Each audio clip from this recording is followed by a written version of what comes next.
بل یہاں پر میں 3 وظیفے ایسے بتاؤں گا انشاءاللہ جو ٹاپ آف دا لسٹ 3 وظائف ہیں مصیبت اور پریشانی میں تکلیف دور کرنے کے لیے، سنت وظائف آپ صلی اللہ علیہ وسلم کی طرف سے تعلیم فرمائے ہوئے. ان میں سے پہلا وظیفہ یہی جس کا قرآن میں بھی ذکر آ گیا کہ جو ان الفاظ کے ساتھ ہمیں پکارے گا، اللہ تعالیٰ فرماتا ہے کذالک ننجی المؤمنین، ہم اہل ایمان کو بھی نجات دیں گے اس طریقے سے، صرف یونس کو نہیں، اہل ایمان کو بھی. چنانچہ اسی کانٹیکسٹ میں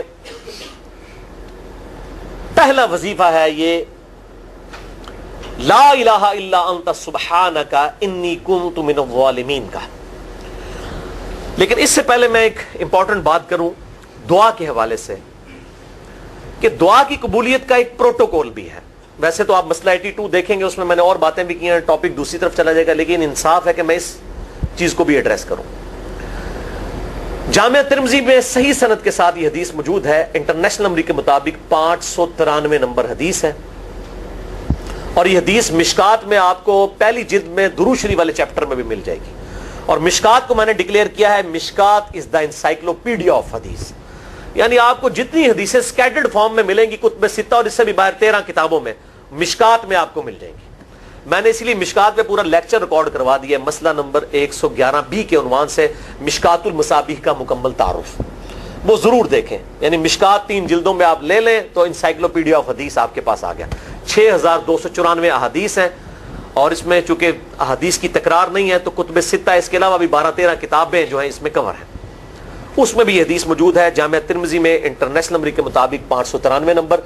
سیدنا عبداللہ ابن مسعود رضی اللہ تعالیٰ عنہ کہتے ہیں کہ ایک دفعہ میں آپ صلی اللہ علیہ وسلم کی موجودگی میں نماز پڑھ رہا تھا، اور سیدنا ابو بکر اور عمر رضی اللہ تعالی عنہما وعلیہم السلام وہ بھی وہاں پہ موجود تھے. میں نماز کے جب یعنی کہ تشہد میں بیٹھا، میں نے اللہ کی حمد کی، التحیات للہ والصلوات والطیبات، اس کے بعد درود پڑھا، اور اس کے بعد میں نے دعا مانگنا شروع کی تو آپ صلی اللہ علیہ وسلم نے ارشاد فرمایا سل تعطا سل تعطا، مانگ تجھے دیا جائے گا، مانگ تجھے دیا جائے گا. یعنی جو درود شریف اور ذکر کے ذریعے متوجہ ہوتا ہے اللہ تعالیٰ اس کی دعا قبول کرتا ہے. اور پھر ابن مسعود ادھر ہی روایت کرتے ہیں، ساتھ ہی جامعہ ترمذی میں دوسری حدیث ہے صحیح سند کے ساتھ کہ ایک شخص آیا، اس نے جو ہے وہ نماز کے دوران حمد و درود کے بغیر ڈائریکٹ اللہ سے مانگنا شروع کر دیا. تو جب وہ فارغ ہوا آپ صلی اللہ علیہ وسلم نے اسے بلا کر کہا کہ سائل تو نے مانگنے میں جلدی کی، تجھے چاہیے کہ جب دعا مانگنے لگے پہلے اللہ کی حمد بیان کر، پھر مجھ پر درود پڑھ، اور پھر اللہ کی طرف متوجہ ہو. اور اس حدیث میں آتا ہے کہ ایک اور شخص آیا، یعنی ابن مسعود وہ خود تھے، اور اس نے اللہ کی حمد اور درود کے ذریعے دعا مانگی تو آپ صلی اللہ علیہ وسلم فرمایا سل تعطا سل تعطا، مانگ تجھے دیا جائے گا، مانگ تجھے دیا جائے گا. درود شریف پہ میں الگ سے بھی لیکچر دے چکا ہوں، مسئلہ نمبر 56 کے عنوان سے 2 گھنٹے کی گفتگو ہے. درود شریف کے صحیح فضائل اور صحیح احکام و مسائل بڑی ڈیٹیل کے ساتھ ہر اینگل سے درود شریف کے حوالے سے آپ کو وہ سمجھ لیں کہ انسائکلوپیڈیا ہے وہ لیکچر، مسئلہ نمبر 56 اہل سنت پاک.com پہ. تو دعا کے لیے حمد اور درود شریف ضروری. اس لیے دیکھیں نماز کی انٹلیکچوئل ترتیب ہے، آپ پہلے دعا کرتے ہیں التحیات للہ والصلوات والطیبات، اللہ کی حمد کرتے ہیں، پھر نبی صلی اللہ علیہ وسلم پر سلام عرض کرتے ہیں السلام علیکہ ایھا النبی، اس کے بعد آپ درود پڑھتے ہیں، اور اینڈ پہ آپ دعا مانگتے ہیں اللہم انی اعوذ بک من عذاب جہنم ومن عذاب القبر ومن فتنة المحیا والممات ومن شر فتنة المسیح الدجال، یا اللہم ربنا آتنا فی الدنیا حسنة وفی الآخرة حسنة وقنا عذاب النار، یا رب اجعلنی مقیم الصلاة ومن ذریتی ربنا وتقبل دعائی ربنا اغفر لی ولوالدی وللمؤمنین یوم یقوم الحساب. کوئی بھی دعائیں مانگیں، یہ بھی مانگیں جو میں وظائف بتا رہا ہوں، کیونکہ بخاری اور مسلم کی متفق علیہ حدیث ہے. مشکات میں آپ کو تشہد والے چیپٹر میں حدیث مل جائے گی کہ نماز میں تشہد میں درود کے بعد جو چاہو اپنے رب سے مانگو، یعنی عربی میں مانگنا ہوگا، دعائیں مانگے، دعائیں معصورہ کتاب و سنت میں جتنی ہیں وہ مانگے، اس کے علاوہ بھی مانگ سکتے ہیں اگر الفاظ درست ہوں لیکن عربی زبان میں. تو یہ پہلا وظیفہ جامعہ ترمذی میں انٹرنیشنل نمبر کے مطابق 3505، مشکات میں 2292 نمبر یہ حدیث ہے. اور قرآن حکیم میں تو ہم پڑھ چکے ہیں سورۃ الانبیاء آیت نمبر 87 اور 88 میں آپ صلی اللہ علیہ وسلم نے ارشاد فرمایا کہ یونس علیہ السلام نے مچھلی کے پیٹ میں اپنے رب کو ان الفاظ کے ساتھ پکارا تھا لا الہ الا انت سبحانک انی کنت من الظالمین اور پھر آپ صلی اللہ علیہ وسلم نے فرمایا کہ جو کوئی شخص اپنے کسی بھی معاملے میں کسی بھی پریشانی میں اس دعا کے ذریعے اللہ کی طرف متوجہ ہو اللہ تعالیٰ اس کی دعا کو قبول فرما لیتا ہے. اور قرآن میں بھی آ گیا نا کذالک ننجی المؤمنین. اور کتنا بڑا فتویٰ آیا میرے بھائیوں سورہ الصافات 143 144 فلولا انہ کان من المسبحین. اگر یونس ہمیں ان الفاظ میں ہماری تسبیح نہ کرتا للبث فی بطنہ الی یوم یبعثون, تو مچھلی کے پیٹ میں قیامت تک مچھلی کے پیٹ میں رہتا اگر اس طرح نہ ہمیں پکارتا. اس کی قبر مچھلی کا پیٹ بن جاتی. یعنی یہ اتنا عطاب, اور وہ دور ہو گیا اس دعا سے, بہت بڑے اسماء اعظم میں سے.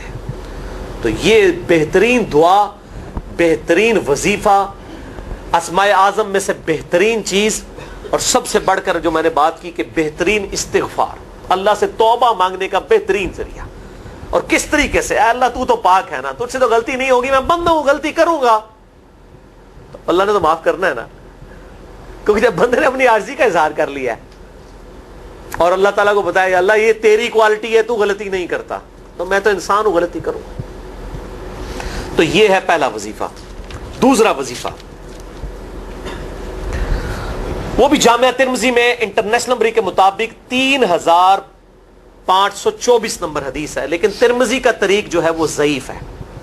یہ میں پہلے بتا دوں, امام ترمذی نے ساتھ لکھا ہے یہ روایت کمزور ہے, لیکن ضروری نہیں ہوتی کہ روایت اگر ترمذی میں کمزور ہے تو کہیں اور وہ روایت صحیح نہیں موجود ہے. اس کی صحیح سند المستدرک للحاکم میں انٹرنیشنل نمبر کے مطابق 1862 نمبر موجود ہے, اور سنن نسائی الکبریٰ میں 10492 نمبر ہے, اور مشکات میں بھی 2454 نمبر حدیث ہے انٹرنیشنل نمبر کے مطابق. تو صحیح سند المستدرک للحاکم اور سنن نسائی الکبریٰ کے اندر موجود ہے. اور وہ وظیفہ ہے انس ابن مالک کہتے ہیں اور سعد ابن ابی وقاص کہتے ہیں رضی اللہ تعالی عنہما وعلیہم السلام, کہ آپ صلی اللہ علیہ وسلم کو جب کبھی کوئی تکلیف یا پریشانی پہنچتی تو آپ صلی اللہ علیہ وآلہ وسلم ہمیشہ ان الفاظ میں اپنے رب کو پکارا کرتے ہیں, یا حی یا قیوم برحمتک استغیث. اے خود سے زندہ ہر چیز کو تھامنے والے, میں تیری رحمت کے ساتھ تیری مدد کا سوال کرتا ہوں. استغیث بولیں گے نا الف کے ساتھ حمزہ کے ساتھ تو یہ سنگولر کا صیغہ ہوگا, اور اگر ہم بولیں گے نستغیث نون کے ساتھ تو یہ جمع کا صیغہ بن جائے گا. یہ میں اس لیے بتا رہا ہوں, لوگ پوچھ رہے ہوتے ہیں جی بعض جگہ لکھا ہوتا ہے جناب نستغیث, بعض جگہ لکھا ہوتا ہے استغیث, کیا کریے وہ نستغیث جمع کا صیغہ بنا لیا جاتا ہے. جیسے دعا ہے سنن ابی داؤد میں اللہم اجرنی من النار, لیکن اگر جمع کا صیغہ بنائیں گے تو اللہم اجرنا من النار ہو جائے گا. اس طریقے سے دعائے قنوت کے الفاظ ہیں اللہم اہدنی فی من ہدیت, تو جمع کا صیغہ ہوگا اللہم اہدنا فی من ہدیت. یہاں پر بھی ہے یا حی یا قیوم برحمتک استغیث سنگولر کا صیغہ, اور نستغیث پلورل کا صیغہ جمع کا صیغہ. کتنی بہترین دعا ہے, اے خود سے زندہ ہر چیز کو تھامنے والے, میں تیری رحمت کے ساتھ تیری مدد کا سوال کرتا ہوں. تو یہ بھی اسماء اعظم میں سے ہے. سنن نسائی الکبریٰ کے اندر صحیح سند کے ساتھ 10492 اور المستدرک للحاکم میں 1862 نمبر. اب یہاں پہ میں ایک ضمناً بات بتا دوں سنن نسائی الکبریٰ کے بارے میں, چونکہ اکثر لوگ پوچھتے ہیں.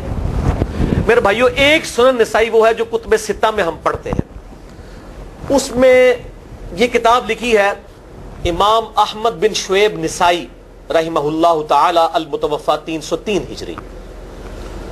کتب ستہ میں یہ ویسے 5ویں نمبر پہ گنی جاتی ہے, لیکن بخاری اور مسلم کے بعد دنیا میں سب سے صحیح ترین کتاب سنن نسائی ہے, سب سے کم ضعیف حدیثیں اس کے اندر ہیں. بخاری مسلم کے بعد تیسرا نمبر اس کتاب کا ہے. دنیا کی کوئی حدیث کی کتاب بخاری مسلم کے بعد صحیح نہیں ہے جتنی سنن نسائی ہے. سنن نسائی جو ہمارے پاس کتب ستہ میں ہے نا, اس میں ہے 5761 احادیث انٹرنیشنل نمبر کے مطابق, اور یہ ساری انٹرنیشنل کتابیں عربی میں, انگلش میں اور اردو میں ہماری ویب سائٹ اہل سنت پاک.com پہ فری اس کا PDF موجود ہے, آپ ڈاؤن لوڈ کر سکتے ہیں. 5761 احادیث ہیں اس سنن نسائی میں جو ہمارے پاس ہے. اسے ویسے ٹیکنیکل لینگویج میں کہا جاتا ہے سنن نسائی الصغریٰ, چھوٹی سنن نسائی, کیونکہ امام نسائی نے یہ کتاب نہیں لکھی تھی. امام نسائی نے کتاب لکھی تھی سنن نسائی الکبریٰ, بڑی سنن نسائی، اور اس میں حدیث ہیں انٹرنیشنل نمبر کے مطابق 11,770، بخاری مسلم سے بھی زیادہ حدیث ہیں اس میں۔ لیکن یہ امام نسائی کے ایک شاگرد تھے امام ابن السنی، انہوں نے اس کو مختصر کر کے نا چھوٹی کتاب بنا دیا، اور اب پبلک میں یہی چھوٹی کتاب مشہور ہے۔ اس کی وجہ سے جب ہم سنن نسائی الکبریٰ کا آپ مشکات میں دیکھیں گے نا تو وہ فرق نہیں کرتے ہیں، جب وہ سنن نسائی کا حوالہ دیتے ہیں نا تو آپ کو نسائی میں وہ ملے گا بھی نہیں، وہ الکبریٰ میں ہوتا ہے، کیونکہ وہ اس تفریق کو مانتے نہیں، وہ تو سنن نسائی الکبریٰ کو سنن نسائی مانتے ہیں، جبکہ ہماری پبلک جو ہے وہ سنن نسائی، وہ میں حوالہ دے رہا ہوتا ہوں کہ جی سنن نسائی الکبریٰ میں 9,928 نمبر حدیث ہے کہ جو آیت الکرسی پڑھ لے فوراً بعد کسی بھی نماز کے فرض کے فوراً بعد تو مرتے ہی جنت میں داخل ہوگا۔ تو لوگ کہتے ہیں جناب نسائی تے حدیث ہیں جناب 5,761 نے، تسی 9,928 کی تمہیں دس دیو۔ تو میں ساتھ حالانکہ بول رہا ہوتا ہوں سنن نسائی الکبریٰ، میں نے کبھی اس کے بغیر نہیں بولا۔ تو الکبریٰ سے آپ کا دماغ تو کام کرنا چاہیے، الکبریٰ کیوں بول رہا ہے ساتھ؟ کوئی یہ صغریٰ بھی ہے جس کی یہ الکبریٰ ہے بڑی، اور ہمارے گرین کارڈ میں یہ وظیفہ لکھا ہوا ہے الکبریٰ کے ساتھ۔ اسی طریقے سے جو میرا وہ واقعہ کربلا کے اوپر 150 اسناد پر مشتمل پمفلٹ ہے، ریسرچ پیپر نمبر 5B واقعہ کربلا کا حقیقی پس منظر 72 صحیح الاسناد احادیث کی روشنی میں، 72 کا تو ٹائٹل ہے شہدائے کربلا کی نسبت سے، احادیث اس میں 150 ہیں، اس میں اکثر حدیثوں کے حوالے میں نے سنن نسائی الکبریٰ سے دیے ہوئے ہیں، وہ لوگ کہتے ہیں مل ہی نہیں رہی ہے، تو میرے بھائی وہ سنن نسائی الکبریٰ آپ کے پاس ہوگی تو آپ کو ملے گا نا۔ تو سنن نسائی الکبریٰ الگ سے وہ اصل کتاب ہے، اس میں سے سنن نسائی الصغریٰ بنائی گئی ہے۔ اسی سنن نسائی الکبریٰ کا چیپٹر ہے خصائص علی، جس میں 194 حدیث ہیں سیدنا مولا علی رضی اللہ تعالیٰ عنہ وعلیہ السلام کی شان میں۔ امام نسائی نے ناسبیوں کے خلاف وہ کتاب کا وہ چیپٹر لکھا، وہ خصائص علی چیپٹر ہے سنن نسائی الکبریٰ کا۔ اس طریقے سے فضائل صحابہ بھی امام نسائی کی جو کتاب ہے وہ بھی اسی کتاب کا چیپٹر ہے۔ اسی طریقے سے عمل الیوم واللیلہ، صبح و شام کے جو اذکار ہیں وہ چیپٹر بھی اسی سنن نسائی الکبریٰ میں سے ہے۔ اسی میں یہ وظیفہ ہے کہ جو آیت الکرسی فرض نماز کے فوراً بعد پڑھتا ہے تو مرتے ہی جنت میں داخل ہوگا۔ میں نے اس کتاب کے اس چیپٹر کا حوالہ نہیں دیا، وہ الگ سے بھی چیپٹر چھپا ہوا ہے، جس طرح خصائص علی الگ سے ہے، فضائل صحابہ الگ سے ہے۔ خصائص علی تو ہمیں ہماری ویب سائٹ پہ بھی موجود ہے اہل سنت پاک.com پہ، فضائل صحابہ بھی اردو ترجمے اور تحکیم کے ساتھ چھپ چکی ہے، اور یہ عمل الیوم واللیلہ دن رات کے جو اذکار ہیں یہ بھی الگ سے عربی میں چھپی ہوئی ہے۔ تو میں اس کا حوالہ نہیں دیتا، میں سنن نسائی الکبریٰ کا کہتا ہوں 9,928 آیت الکرسی کا وظیفہ۔ تو یہ سنن نسائی الکبریٰ کا میں نے حوالہ دیا ہے، یا حی یا قیوم برحمتک استغیث 10,492 صحیح طریق ہے۔ بعض اوقات کسی ایک کتاب میں ضعیف، ترمذی کا اس کا طریق جو ہے وہ ضعیف ہے، سنن نسائی الکبریٰ اور المستدرک للحاکم کا طریق جو ہے وہ بالکل صحیح ہے۔ جس طریقے سے سنن ابی داؤد اور سنن ابن ماجہ میں کتاب النکاح چیپٹر میں حدیث ہے، اگر میں سجدہ جائز سمجھتا تو بیویوں کو کہتا کہ اپنے خامدوں کو سجدہ کریں اس حق کے سبب جو اللہ نے ان کو دیا ہے۔ تو ابو داؤد اور ابن ماجہ کی روایت ضعیف ہے، اس میں شریک القاضی مدلس ہیں اور ان سے روایت کر رہے ہیں، اور مدلس کی ان والی روایت سما کی تصریح کے بغیر ضعیف ہوتی ہے، لیکن ہم اس حدیث کو صحیح کہتے ہیں کیونکہ اس سما کی تصریح سنن البہیقی کے اندر موجود ہے الکبریٰ میں، تو ہم پھر اس کی بنیاد پہ کہتے ہیں چونکہ وہاں پر صحیح لہذا اس کو ہم کہتے ہیں شواہد کی بنیاد پہ صحیح۔ یہ میں آپ کو ٹیکنیکل چیزیں بتا رہا ہوں، یہ وہ چیزیں جو آپ کے کئی وہ جو بڑے بڑے علماء پڑھ کے فارغ ہوتے ہیں ان کو بھی یہ باتیں نہیں پتہ ہوتی ہیں، وہ کہتے ہیں جناب آپ کتوں پڑھے ہو، اور میں کہنا پائی میرے آئنسٹائن تے نیوٹن کو کسی مدرسے تو پڑھنے کی ضرورت نہیں ہوتی، نیوٹن 8ویں کلاس ہی نسیا ہوا ہے، آج نیوٹن ہوتے PhD ہوتی فزکس تھی۔ مجھے غامدی صاحب کا جملہ یاد آیا، ان سے کسی نے پوچھا کہ یہ جو روایتی علماء ہیں اور مولانا مودودی آپ ان کو کیسے دیکھتے ہیں؟ ان کا روایتی علماء جو ہیں یہ تو مدرسوں کے اسٹوڈنٹس اور فاروق تحصیل ڈگری ہولڈر ہیں، اور مودودی صاحب جو ہیں ان کی مثال تو آئنسٹائن اور نیوٹن والی ہے، ان کے اوپر PhDs ہوتی ہیں، یہ گاڈ گفٹڈ صلاحیتیں ہوتی ہیں۔ ان مدرسوں کی آؤٹ پٹ مودودی صاحب اور ڈاکٹر اسرار، ڈاکٹر ذاکر نائک اور احمد دیدار صاحب تو نہیں ہو سکتے، یہ گاڈ گفٹڈ صلاحیتیں ہوتی ہیں۔ تو میں اس لیے ساتھ ساتھ کلیئر کر رہا ہوں تاکہ یہ جو ایمبیگوٹیز آتی ہیں اس حوالے سے وہ کلیئر ہو جائیں۔ بہرحال یہ دوسرا وظیفہ ہو گیا۔ اب تیسرا وظیفہ جو ہے کمال وظیفہ، صحیح بخاری میں موجود ہے، انٹرنیشنل نمبر کے مطابق 4,563 نمبر۔ ابن عباس رضی اللہ تعالی عنہما کہتے ہیں وعلیہم السلام، وہ کہتے ہیں کہ سیدنا ابراہیم علیہ السلام کو جب آگ میں پھینک رہے تھے نا تو ابراہیم علیہ السلام نے اس وقت کہا تھا حسبنا اللہ و نعم الوکیل، ہم نے اللہ ہی پر بھروسہ کیا اور وہی بہتر کارساز ہے. اور تمہارے نبی صلی اللہ علیہ وسلم کو بھی جب مصیبت اور پریشانی آتی تھی وہ بھی پڑھا کرتے تھے حسبنا اللہ و نعم الوکیل، ہم نے اللہ ہی پر بھروسہ کیا اور وہی بہتر کارساز ہے. اس کے اندر وہ شعر جو بنا دیا نا نعم المولا و نعم النصیر، ویسے الگ سے آیت ہے، الگ سے آیت ہے، لیکن یہ شعر نہیں بنانا، بس اتنا ہی وظیفہ ہے حسبنا اللہ و نعم الوکیل.